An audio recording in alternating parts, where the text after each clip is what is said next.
Hi, this is Skate. When thinking of the most heroic superhero ever, I would think of the boy in blue, Superman, the symbol of hope and the protector of Earth. Superman has been on the big screen for many times now.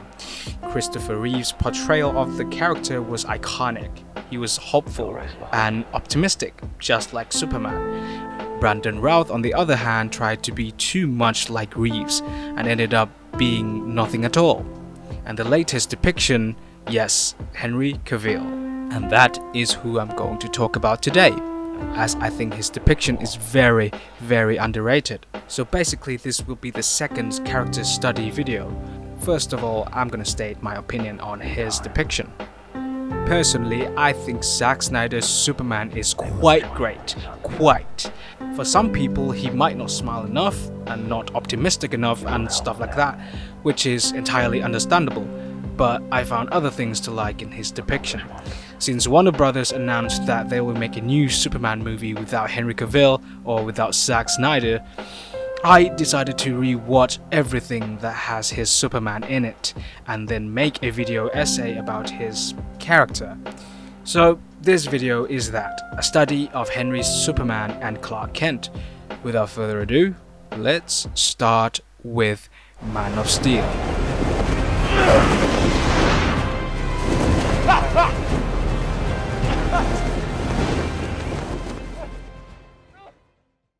The movie started with the birth of Kal-El. It was around the tragic end of the planet Krypton. Kal was the first naturally born child of this planet, as the others are born from the Genesis Chamber, where every child is designed to fulfill a predetermined role in the Krypton society. Kal's parents, Jor-El and Lara Lorovan, believed in the element of choice and chance. They believed that children should be able to decide who they want to be. Kal's arrival on Earth is the embodiment of that ideal. He was Jor and Lara's hope of their race's survival. Clark's childhood was quite rough. His Krypton genes didn't align well with the Earth's atmosphere. This made him experience things differently than others. He could see and hear way more, and that's terrifying for a child. He was an outcast. He was someone who just could not fit in well. He had to cope with his supernatural abilities, and sometimes he just couldn't handle it alone. But Jonathan and Martha were always there for him. They loved him unconditionally, like he's their real son. They taught him to hide his abilities, for if he doesn't, the world might turn on him, because he's different. He's too different. Imagine thousands of years of believing in the concept of religion and God. Then an alien arrives, basically stronger than everyone else. It would shatter every beliefs people had of the world and the universe. Clark's life might change forever if his abilities had been revealed when he was young, but he didn't. Not entirely. He saved a school bus full of people from drowning one time, but that didn't pan out as badly as it could have. This showed that even though he knew the risk of revealing his identity, he had to save those people. Not because there was a girl he liked or his best friend was dying, but because he simply could, while others could not. He even saved the bully. He could not let them die while knowing he could have easily saved all of them. After that incident, Jonathan revealed to Clark what he is and what brought him to Earth. You're the answer to are we alone in the universe? Then I have to believe that you were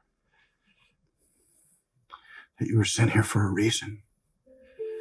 All these changes that you're going through, one day you're going to think of them as a blessing, and when that day comes, you're going to have to make a choice. A choice of whether to stand proud in front of the human race or not. Clark came to a realization that there has to be a reason as to why he was sent here. Food for thoughts for now. Anyway, anger is something Clark had to suppress since when he was a child. He had a good upbringing and had a good heart, but good people also have their limits. It's up to the individual if they can restrain themselves from going too far. In Clark's case, though, he had good self-restraint. There were many times he could have hurt someone, but he didn't. He knew that he can't do that to the people of Earth. His generic punch might just obliterate a person's face. Come on, fight back!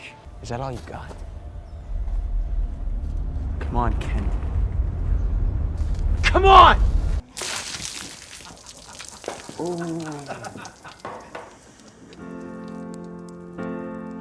It's terrifying to think what might have happened if he just submitted to his anger, which he indirectly did later in the movie. But even that, he put all his rage into a non-living thing, which is million times better. The point is, he had to keep all of his anger to himself. Even though Jonathan and Martha were always willing to listen, they just couldn't fully understand him, and he can't blame them. As he grew up into his rebellious phase, a storm incident happened and Jonathan died, sacrificing his life to hide his son's identity, knowing that it was the right decision and the world wasn't ready for Clark. The scene might feel a tad bit silly, but the message was received, and this loss was someone he loved and cared for deeply. He could have just ignored Jonathan's advice and saved him anyway, but he could not destroy his father's trust. So he trusted his father's decision and kept on hiding his identity. As an adult, Clark was a drifter, going from places to places with no real goals. He met many people along the way. Some got inspired by his kindness, and some didn't even get to know and understand him. He needed something, or rather someone. He needed guidance, and he found him in the Kryptonian ship. Jor-El's consciousness was present there. To see you standing there having grown into an adult. If only Lara could have witnessed this. I am your father, Cal. His consciousness. My name was Jor-El. Clark finally got to meet his Krypton father, his real father. Someone who can tell stories of what happened, why he was sent here, what's the purpose of his existence, and why he is important to the world. Your mother and I believe Krypton had lost something precious. The element of choice, of chance. What if a child dreamed of becoming something other than what society had intended for him or her? What if a child aspired to something greater? You were the embodiment of that belief, Cal. Your mother, Lara, and I were a product of the failures of our world as much as Zod was. You're as much a child of Earth now as you are of Krypton. You can embody the best of both worlds. Jor hoped that the people of Earth will not repeat the same mistakes as the people of Krypton did, not if Kal guide them. Clark can bring hope and inspire people to be good, and by wearing the symbol of the House of El, which on Krypton means hope. Clark has inherited the ideal of hope that Jor and Lara have always had. He was working his way onto becoming a beacon, a symbol.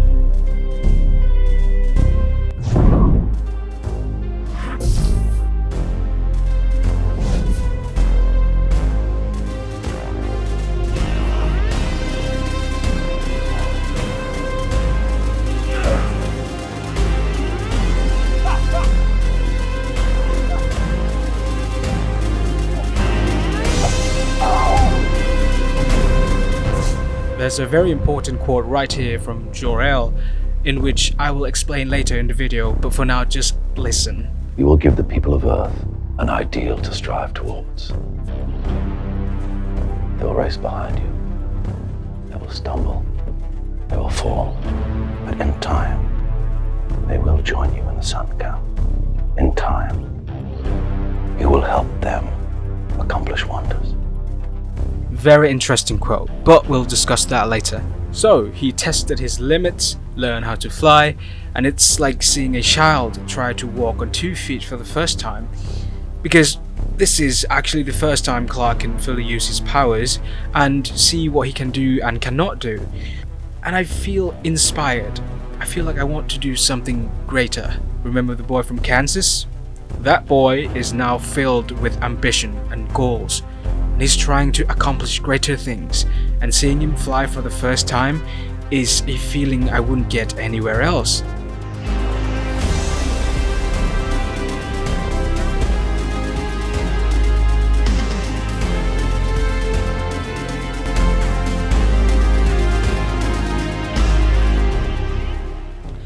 Clark telling his mother he discovered where he came from was a touching scene, to say the least.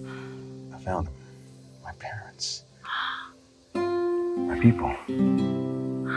I know where I come from now.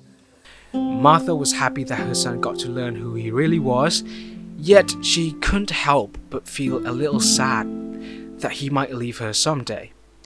Clark, of course, didn't think of this like that at all. In fact, he will never leave her, showing back the love Martha gave to him when he arrived. Lois Lane plays a huge part in Clark's story. She started off as a friend who wanted to understand Clark for who he really was, and not the drifter that he tried to be. She knows that Clark is here to help and not destroy, and he appreciates her for that. They didn't talk that much in the movie, which was a bit disappointing, but I understand the dynamic. The arrival of Zod boosted Clark's process in becoming Superman. Years of not being able to stand up for himself, not being able to do things he can, and not being able to be what he wants to be. This is it. This is his chance to prove to the world that he is not here to harm, whether or not the world was ready for him. So he took the leap of faith and trusted that the people of Earth will do the same. The military immediately captured him, which is kind of understandable, and Clark understood too. They wanted to send him to Zod as it is their best bet of survival. He wasn't willing to be controlled, but he didn't want to be a threat either, so he agreed to being sent to Zod. And so Clark got to meet more Kryptonians, which should be great, but no. All of Zod's crew members were brought to life by the Genesis Chamber to a predetermined role of soldiers. Their purpose? To preserve Krypton. And when there isn't a Krypton, they got to create one, meaning to terraform Earth. Zod's motivation was somewhat relatable. His planet, the only thing he was born to protect besides its people, was not there anymore. The only sensible thing for him to do was, of course, rebuild. But Clark could not let this pass, not at the expense of Earth. So he decided to fight back. Before he descended, Clark had a short talk with Jaw's consciousness. We wanted you to learn what it meant to be human first. So that one day, when the time was right, you could be the bridge between two peoples. You can save her, Cal. You can save all of them. With Jaw guiding Clark to what he can be when the time is right, the bridge between two peoples, giving Clark the goal and motivation he needed. While Clark was busy saving Lois, Zod and his minions arrive at Clark's house and threaten Martha, demanded she tell him where the Codex is. And surprise, the Codex came to him full speed. This was the first time Clark can actually punch someone with his entire strength. He unleashed all his anger kept inside since he was little on Zod. You think you can threaten my mother? Not being able to realize the destruction he caused along the way.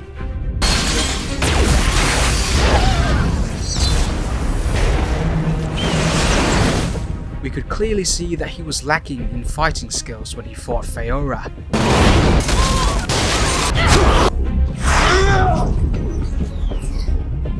You are weak, son of El. Unsure of yourself.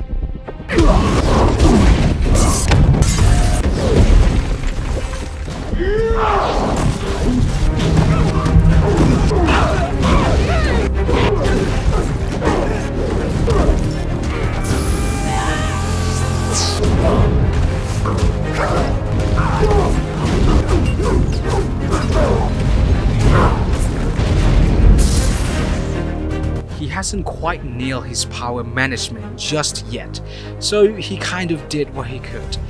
We got to see him save a soldier too, which was great. I wish there were more of that though, but it is what it is. The world engine arrives and starts its terraforming process. Clark, now dubbed Superman by the people, came to an agreement with the military and stops the world engine, saving many lives. Then he flew straight to Zod's ship to destroy it once and for all. This might have been a hard decision for Kal-El of Krypton, but for Clark Kent of Earth, there is only one obvious choice. If you destroy this ship, you destroy Krypton! Krypton had its chance!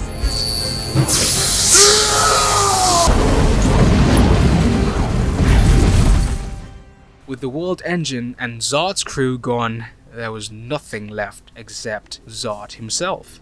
Zod is now completely empty, devoid of any goals as Krypton was gone and the only chance to revive it was destroyed. The only thing he could do was fight, and so he fought Clark brutally.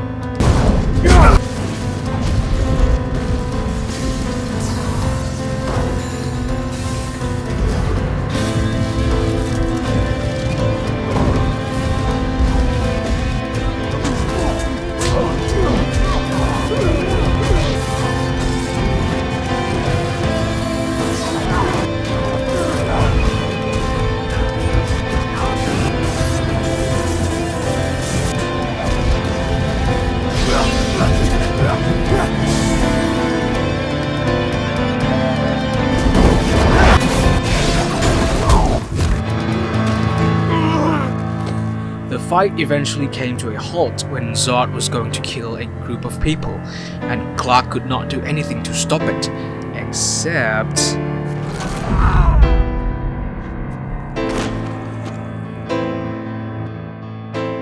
The decision was made, and Clark eventually realizes what he just did. The last of his kind, killed by none other than himself.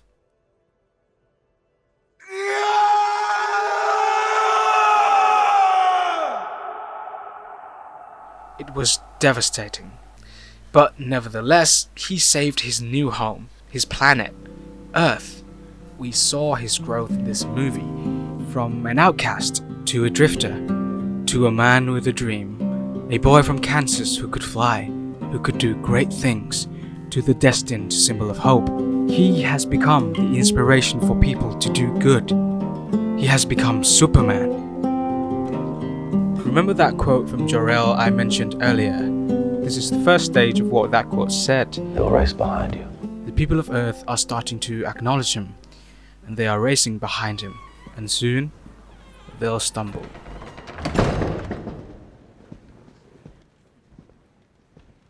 BVS was definitely a Batman movie, but it had a fascinating character arc for Superman as well. This movie takes place some time after the event of Man of Steel, which means Superman had been revealed to most of the world, which also means opinions were starting to fly around. There were lots of perspectives on the existence of Superman. Some says he's too dangerous to exist, and some says he's a guardian angel, or like a messiah figure, and etc. However, one assessment stood out. How he decides which lives count and which ones do not. Who decides which lives count and which do not? This dialogue was a response to Superman rescuing Lois Lane from a village in a desert. He didn't kill any villagers, but was framed to seem so. When this started going on to medias, people started questioning. Why must Superman always save Lois Lane? It's obvious to us viewers because they're lovers and he will do everything to save the love of his life. But to the people it's just unfair. Some lives are saved while some are taken along the way. That was how the Metropolis showdown and the desert framing went. Clark, of course, notices this outrage, so he decided to go find the woman that gave the speech as reporter and interview her. While doing so, he discovered the existence of the Bat Vigilante, the Batman. He saw Batman as a criminal, not as a hero, as he viewed goodness differently than Bruce. From his view, being a symbol means to inspire and give people hope, whereas for Bruce, being a symbol means to establish fear. This clash in ideology brings these two to a conflict. Bruce doesn't believe in genuine or innocent good, and Clark doesn't believe in violence and fear. The framing and political discussions regarding the existence of Superman continue to expand further and further.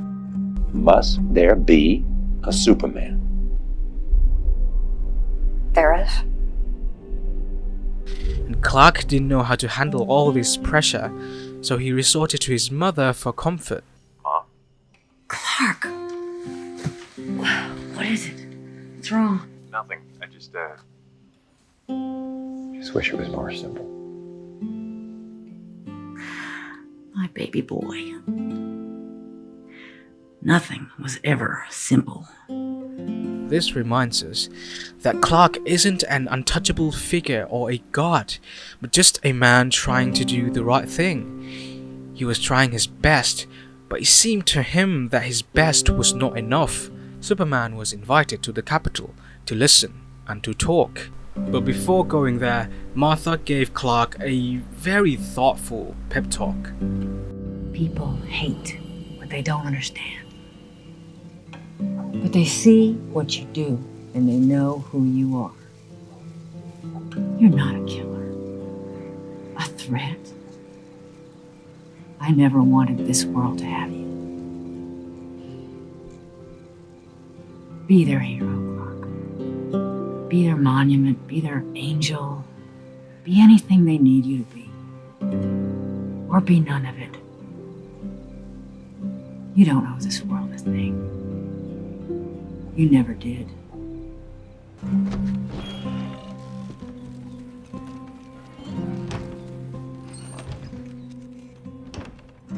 Unfortunately, there was a bomb inside a lead-wired wheelchair, and he was framed again by Luthor, who will play a big part in Clark's story in this movie as well, but we'll discuss that later.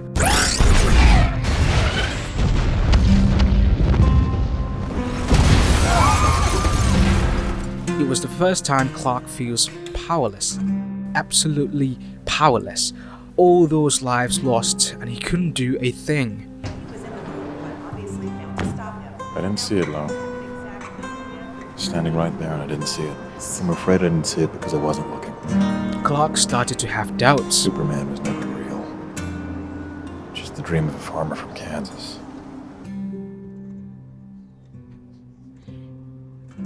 This means something. It did on my world. My world doesn't exist anymore. He was losing hope, the very thing he stood for. Even though Lois tried her best to support and comfort him, he was already lost. He was turning back to being an outcast again. It was heartbreaking to see.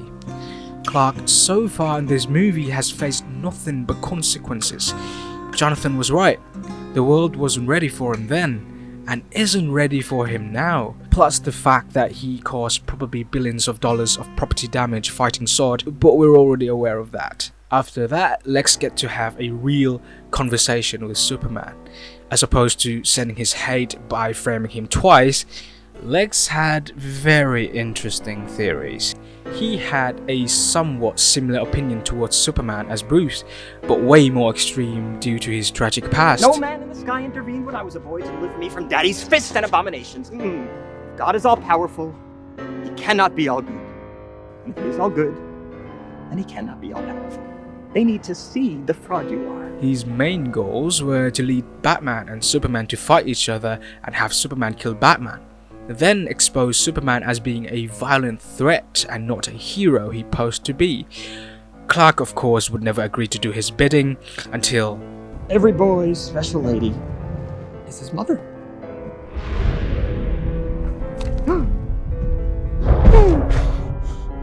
Martha, Martha, Martha.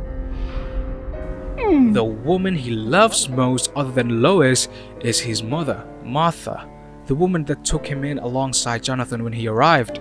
This made him practically powerless, as with every step he takes in whatever direction can lead to disasters. But Martha is too important to him, so he agreed.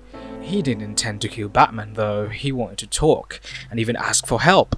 But Bruce wasn't willing to listen, and the only way to get him to was to get him subdued. But Bruce came prepared and actually won the fight. This fight showed again the powerlessness of Clark. Bruce didn't think of Clark as a human being. He thought of him as an alien, a threat. There's more to his motivation than this, but if you want to know about that, you can check out my Batman video. Anyway, but Clark proved otherwise, that he is in fact a human being by begging him to help save Martha. By putting his mother's life before him, Clark expressed his love for a human being, which contradicts Bruce's ideology of Superman being an untouchable, godly figure. They later became friends, or something close to that, and Batman helped save Martha while Superman goes to Luthor, who has created Doomsday at this point. Despite the hatred Clark has for Lex for everything he has done to him, he still saved him from a killing blow from Doomsday, but then gets absolutely smashed to crisps. He then pushed Doomsday to space and holds him still for the nuke to hit. He didn't die though, but it showed how he was willing to die if it means saving lives. He later joined the Trinity and fought Doomsday together.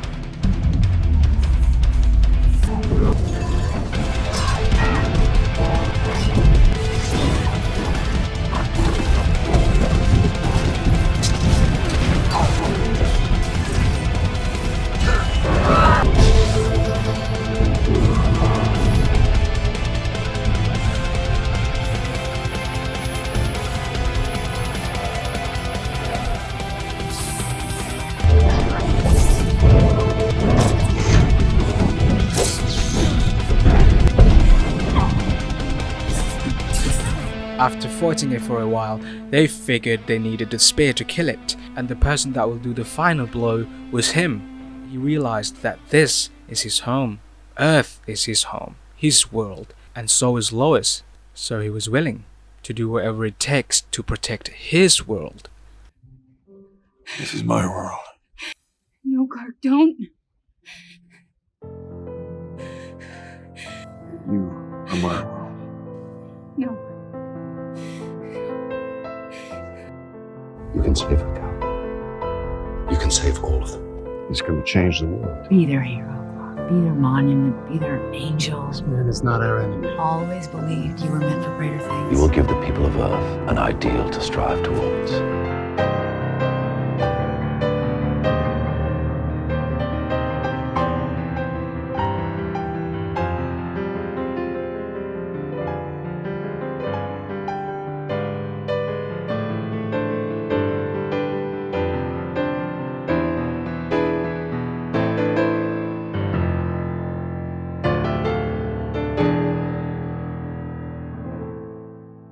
And so he did, sacrificing his life in the process.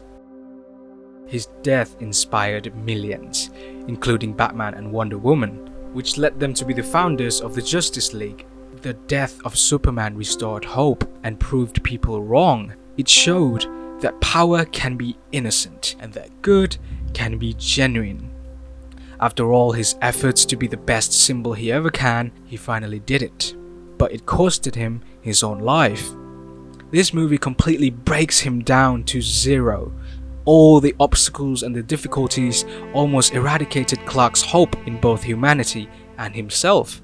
He feared that he might not have been good enough as a protector, as a symbol, that he let the people of Earth down. But in the end, he did what he always thought right, and that is to save people and inspire.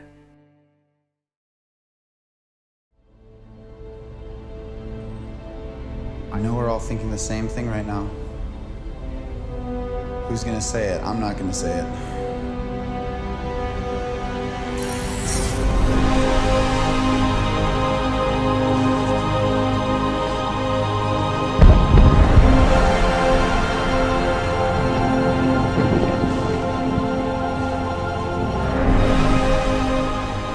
Zack Snyder's Justice League takes place a while after the death of Superman. His death cry awakened the mother boxes and rang the bell out in the dark among the stars, signaling that Earth no longer has its protector, so Darkseid can invade without having to deal with the Kryptonian. Everyone was affected by the loss of Superman. Lois and Martha were shown being the ones that were affected the most. For everyone, they lost a symbol, a hero, but for Lois and Martha, they lost a loved one. Lois lost the love of her life. Martha lost her only son, whom she loved unconditionally. They both not only lost Superman but also lost Clark as well. People know Superman as a hero, but they didn't know him as a person. They didn't know Clark Kent. The whole world is mourning, grieving over a symbol. Everywhere I go, everywhere I look, I see that S. They talk like they knew him. But they didn't know Clark. Bruce and Diana somewhat had similar feelings. They felt like they lost a friend, or at least an ally. They took the responsibility to go find other people similar to them and established the Justice League. Later in the movie, the League wanted to revive Superman to help save the world from the invasion of Darkseid. They too were inspired by his death. He's my hero. Except maybe not Arthur. But still, they banded together, feeling the responsibility to protect Earth. They didn't just want him, they needed him. Hope was nowhere to be seen without him. And as Bruce said, There are 6, not 5. There's no us without him. there is no us without him. So they did what they had to and brought him back. Except that wasn't really him. Not completely. He had no memory of who he is, only anger and hatred for certain faces. These emotions were probably suppressed when he was alive before, and now that he has nowhere to control them, they all comes out violently, attacking everything, everyone in his way.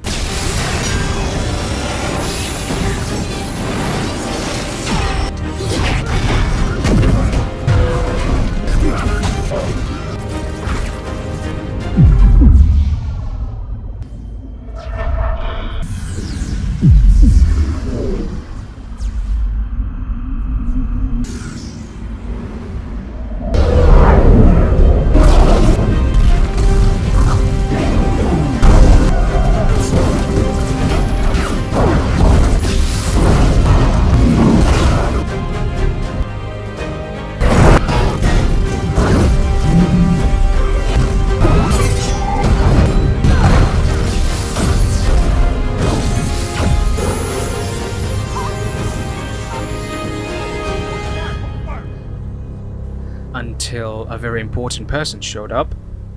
Lois was all he needed to remind him who he was and is.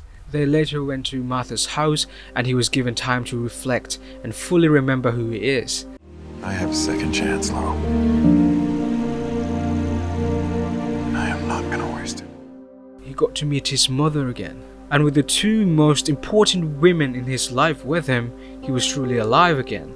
And he immediately knew what he had to do. While the Justice League arrived at the Steppenwolf lair, he went back to the Kryptonian ship to suit up. And the scenes were reminiscent of the Man of Steel First Flight scene, with excerpts from both his Earth father, Jonathan, and his Krypton father, Jor-El, which was, again, very, very inspiring. The symbol of the House of El means hope. Embodied within that hope is the fundamental belief in the potential of every person, be a force for good. Clark, That's what you can bring them. you were sent here for a reason. You will give the people of Earth an ideal to strive towards. And even if it takes you the rest of your life, you owe it to yourself to find out what that reason is. They will stumble. They will fall. You're gonna have to make a choice. They will join you in the sun count. Choice of whether to stand proud in front of the human race or not. You will help them accomplish wonders. All the hopes and dreams of Krypton live in you now. I'm so proud of you, son. Your mother and I loved you. Your mother and I knew you would change the world. Your heart was tested, I know it's been hard, Clark. but you gave hope to their world. You need to show them who you are. Love them, Cal. The way we loved you. Fly, son. It's time.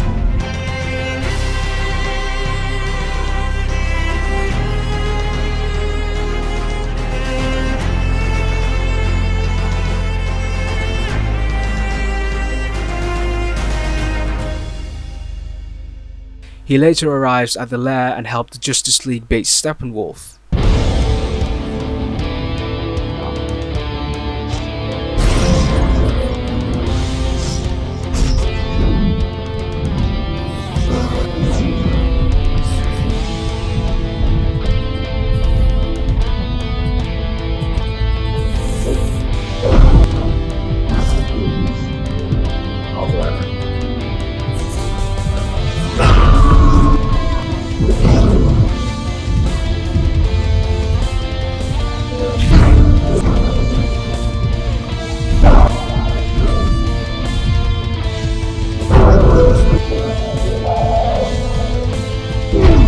We clearly see how Clark's arrival inspired the other League members.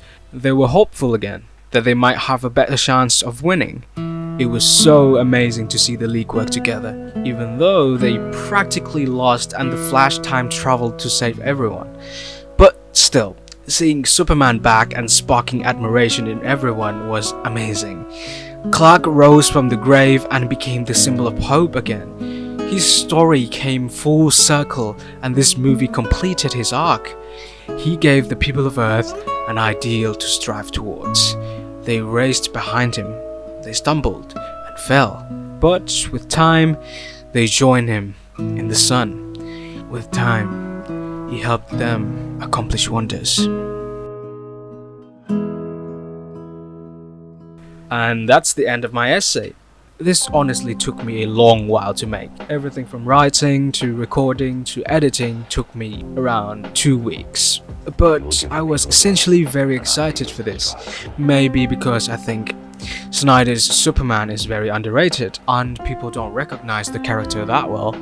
If Warner Brothers just let Snyder create more Superman movies, his character would be even more fleshed out, and I'm just sad that it might not happen. Recent reports have said that Warner Brothers is making a new Superman movie with a different actor and director as well. It's such a shame that they just keep rebooting and messing up and rebooting and messing up. But I guess it is what it is. I was thinking of doing Wonder Woman next, but it just came to me that her story isn't quite finished yet. At least not enough for my character study type of essays. So I hope they make more movies about her and not mess up. Just like, that movie. Anyway, that's it for this video. Any feedbacks are welcomed. Thank you for watching. Truly. I'll see you in the next videos if I make them. Goodbye.